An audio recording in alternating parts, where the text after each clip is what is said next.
Nou ja, as jy van golf reis en 'n bietjie avontuur hou, dan is hierdie een vir jou. 'n Splinternuwe realiteitsreeks Golf Tour staan vanaand op Via af en beloof om kykers saam te neem na van Suid-Afrika se mooiste golfbestemmings.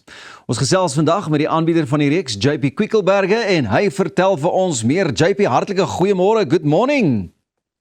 Môre almal, happy Wednesday. Nou vertel gou vir my, wat is Golf Tour en Dis so nice. daar so, ekskuus, ek val vir jou hier in die rede. Vertel vir my gou, wat is Golf Tour en wat kan kykers van die reeks verwag? Wel, ons het heeltemal 'n alternatiewe uitkyk op golf. Ons het dit 'n klein bietjie vir die average Joe gemaak. So dis nie vir jou lae handicap golfers nie, dis vir my en jou, Pieter. Dis daai high handicap golfers, maar ons hou nog steeds van buite in die lug wees, bietjie gaan explore, en 'n paar lekker golfbane besoek, saam met 'n paar welbekendes en 'n paar local karakters. Ek hou daarvan dat jy ook sê, jy ken my golf, jy weet, ek speel 'n Dunlop spel, dan loop ek aan die kant van die fairway, dan loop ek aan daai kant, maar speel sal ons speel.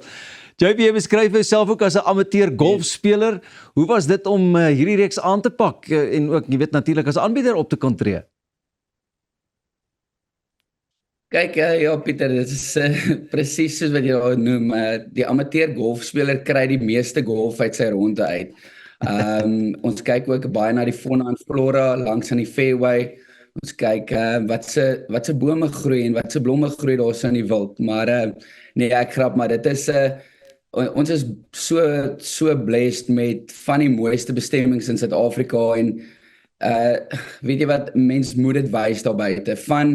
Van jou klein dorpie se golfbaan na die fancy locker rooms daar so by Sun City. So weet jy wat, ons wys alles en ons nooi regtig soos elke amateur golfer en jou Joe public golfer, mense wat hou van goeie plekke besoek.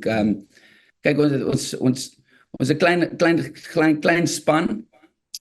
Dis my span wat ook op kelderklas is. Ek het 'n ander program, kelderklas, ook op Via. En ons is dieselfde span ouens en soos wat jy gesê het, kattekwaad, die ouens doen, ons doen maak baie kattekwaad op die program. So ja, dis maar soos 'n golftoer gaan.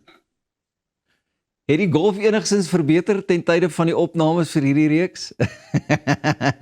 Jy sal maar moet kyk. Dit gebeur nie gewoonlik net in 'n seisoen nie, maar ja, die golf, kyk, die golftoer het ook ons het ook 'n paar golfpros. Elke baan het maar sy pro en die pro gee ook vir ons 'n paar tips. So dit help verskriklik baie. Ons kry ook 'n bietjie etiket, wat is out of bounds, hoekom moet jy jou divots regmaak, wat is placement op die fairway. So goeie wat jou alledaagse golfer dalk nie weet nie, of dalk weet hy dit. So ons kry 'n bietjie golf tips, ons kry 'n bietjie etiket, maar dit is baie fun. Ons lag verskriklik en natuurlik ons Suid-Afrikaners hou ons van banter. So ons kan 'n man uit die game uit chirp. So daar's baie banter op die golfbaan. So ja, dit is verskriklik baie fun. Duidelik nie jou tipiese golfprogram nie en ietsie waarna ons kan uitsien. Ek wil net gou by jou hoor, jy praat van al hierdie, jy weet, golfbane en goeters op klein dorpies wat jy ook nogal regtig verras het en so, en ons ken nou al almal die redelike gesettelde golfbane en die bekendes, maar is daar een of twee van hierdie bane wat vir jou uitgestaan het, wat jy weet, Jan Alleman nie noodwendig ook van weet nie? Luister, ja, dit is ek wil nou nie te veel verklap van die program nie, maar daar is bitter baie wat uitgestaan het, wat my ongelooflik erg verras het. Byvoorbeeld, vanaand, ons premier, speel ons by Cape Town Metropole, en ek dink ons baie Kaapenaars wat hierso bly, reg rondom die baan, wat nog nooit daar gespeel het nie, ek en Kluis, en dit het vir my ongelooflik verbaas, hoe mooi die baan is, waar hy geleë is, En dan ook daarbo by julle Magalies Park. Oh my goodness, hoe mooi is dit daarso. Nee, dit klink vir my omtrent ons gaan verras word. Ou JP, ek moet vir jou hier kort knip en ons gaan almal vasgenaal sit voor die kassie elke Woensdag aand, golfer of nie golfer. Baie dankie. Dit klink vir my na 'n program waarvoor ons moet uitkyk hier op Via. Bly net waar jy is. Hierna kyk ons hoe jy hierdie naweek 'n positiewe bydrae kan lewer en sommer 'n vrugtesappie verniet kan geniet.